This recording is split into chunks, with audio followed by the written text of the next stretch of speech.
Telugu Desam party జాతీయ అధ్యక్షులు ముఖ్యమంత్రి గారి అధ్యక్షతన మరి కేంద్ర మంత్రులు ఎంపీస్ అలాగే రాష్ట్ర మంత్రివర్గంతో ఒక కోఆర్డినేషన్ మీటింగ్ పెట్టడం జరిగిందండి. ఈ మీటింగ్ ఒక ముఖ్య ఉద్దేశం కేంద్రం నుంచి సమర్థవంతంగా నిధులు తెచ్చుకోవడానికి కోసం దానికి అనుసంధానం చేసేటట్టుగా మరి ఈ రోజు వారు ఈ మీటింగ్ కండక్ట్ చేశారండి.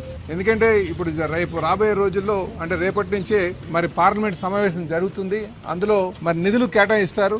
ఆ సెక్షన్ వారిగా ఆ డిపార్ట్మెంట్ వారిగా ఆ శాఖల వారిగా ఉన్నటువంటి కేటాయింపులు ఏవైతే ఉన్నాయో దాన్ని మన రాష్ట్రంలో ఉన్నటువంటి శాఖలతో సమన్వయం చేసుకుని దాని నుంచి నిధులు తీసుకురావడం కోసం మరి సాధ్యమైనంత వరకు కూడా ఎక్కువ నిధులు తీసుకొచ్చి రాష్ట్రాన్ని అభివృద్ధి చేద్దామనే ఉద్దేశంతో మరి ఈ మీటింగ్ పెట్టడం జరిగిందండి. అలాగే స్పష్టంగా ఆ డిపార్ట్మెంట్స్ కి ఎవరెవరికి ఏదైతే ఉన్నాయో అనేది కూడా ఇందులో కూడా ఒక కేటాయించడం కూడా జరిగింది.